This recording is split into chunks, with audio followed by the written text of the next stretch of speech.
Kim Novruz bayramında, Novruz günündə bir neçə saat ilin təhvil olmasına qalmış duaları həmən o duanı oxusa, onun il boyu güzaranı yaxşı olacaq, ömrü bərəkətli olub, həyatı mümbit olacaq.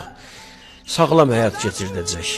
Mən o duanı da oxuyub sizlərə tərcümə edirəm. Siz də çalışın, sabah bu duanı çox oxuyun, bu gecə oxuyun, nə qədər imkanlarınız varsa oxuyub, ruhunuz rahatlaşacaq.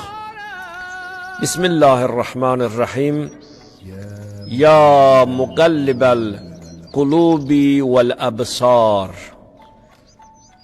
Ya mudabbiral leyli ven nahar.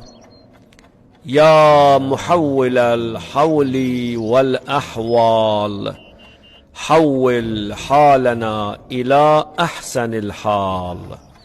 Ey qəlbləri və baxışları döndərən Allah. Ey gecə və gündüzü nizamla idarə edən Allah. Ey ili və əhvalları dəyişən Allah. Əhvalımızı ən yaxşıya doğru yönəlt. Ey aləmlərin Rəbbi. Amin. Amin ya Rabbel alemin.